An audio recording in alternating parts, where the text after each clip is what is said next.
So, one of the things we want to avoid is something called destabilization. So, that's when survivors get really emotionally unstable, upset, or confused. And this can make it really difficult because when this happens, for instance, let's say you have a job and you have maybe you have critical information you have to get. Maybe you're an accountant and you have to get details correct. Or maybe you're a physician or an attorney. You have to show up, suit up, and be on your best game when you're at work. And what happens when little child parts start to come forward or anxiety rises and oh my goodness, I'm not going to be able to put this report together because I'm too anxious or upset. So one of the goals of healthy recovery is remaining functional while you're healing. And so one of the ways that we do that is we kind of assess stress levels before, like as a minister, I assess stress levels before I minister to other people. But also, you as a survivor, you can kind of assess your stress levels too. And if your stress levels are too high, like maybe you're moving, and so you've got, all of that with the move going on, and your kids are sick, and you're having trouble with, paying the bills or whatever. If your stress levels are really high, that's going to make destabilization more apparent. And so it's going to make it more difficult. So, what are some things you can do? You can say no to extra projects. You can say thank you, but at this time, I need to really limit my commitments right now so that I keep my stress levels down. Overwhelm will cause the alter identities inside to switch in and out. And if switching doesn't manage the distress, sometimes more parts are created.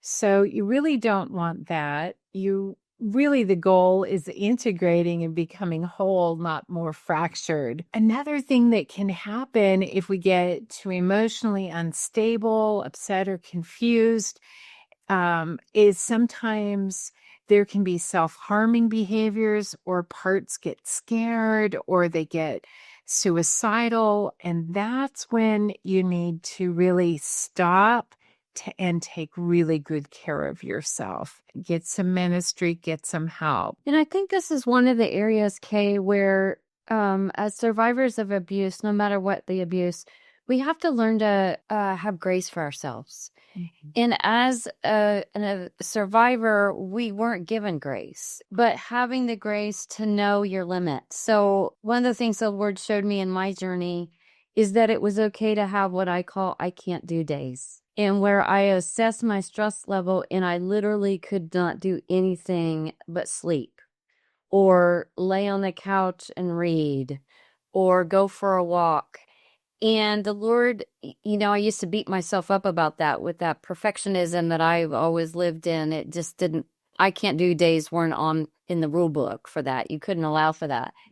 But what the Lord would show me is that these days are necessary to take good care of myself, get rest, make sure I'm eating, do what I love to do, just to get a break from life.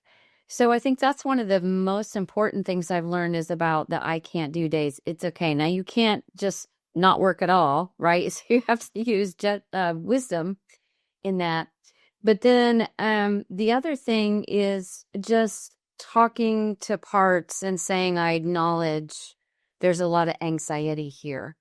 You don't need to be present for this. So one of the things the Lord reminded me of this morning when we were thinking about doing the podcast today was like when I go to the woman doctor, I say to my kid parts inside, you guys don't need to go to the doctor today.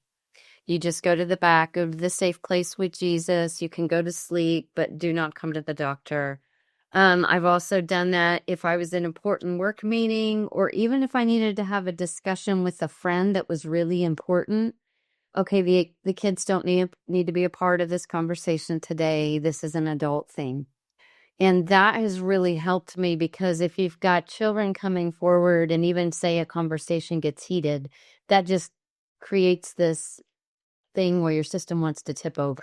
So making sure that they're age appropriate for what's happening has made a big difference for me. So one of the things to think about is, sometimes you just have to check in inside and see what's going on inside. And if your insides look like this, just chaos in the classroom and everything going wild, then it's time to take some leadership and help the system get back into order.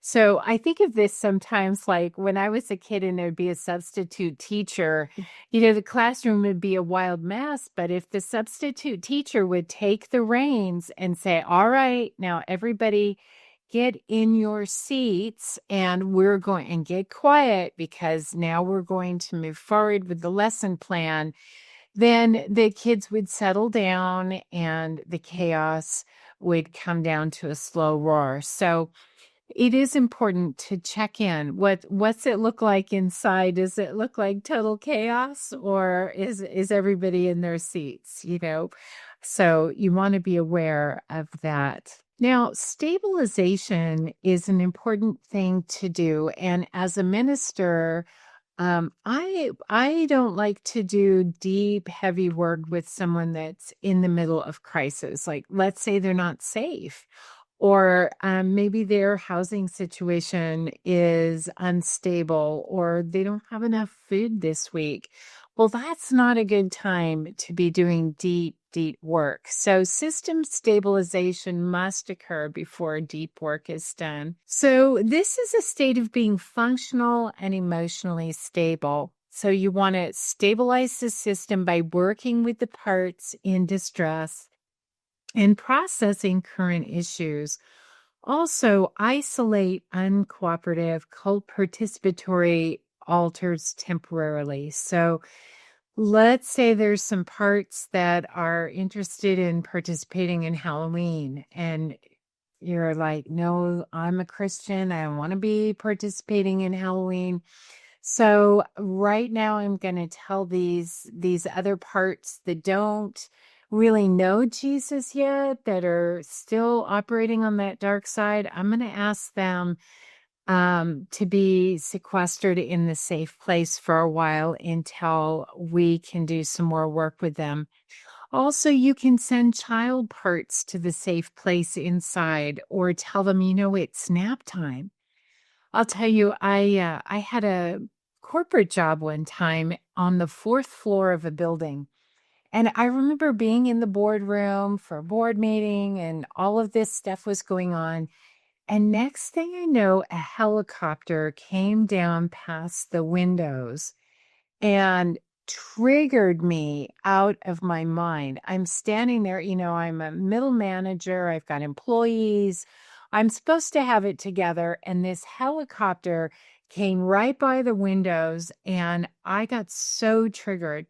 So I had to step away. This is, how to stabilize your system when you get triggered. I had to step away. I did talk to my parts and tell my parts that nothing bad was happening, that I was going to be okay. Nobody was coming to get me with the helicopter. I had to, go to the ladies' room, settle myself down, talk to my parts. And so one of the things you want to learn to do is communicate with your parts and build some relationship. And this is where it's really important to be kind and loving, even to parts that are difficult or contrary, even like teenage parts that are rebellious and nasty mouthed and cursing you and telling you to F off. Well, you still want to love and support and build relationship with those parts so you can work together. So you want to restore order. You want to get some cooperation with good communication and some good listening skills.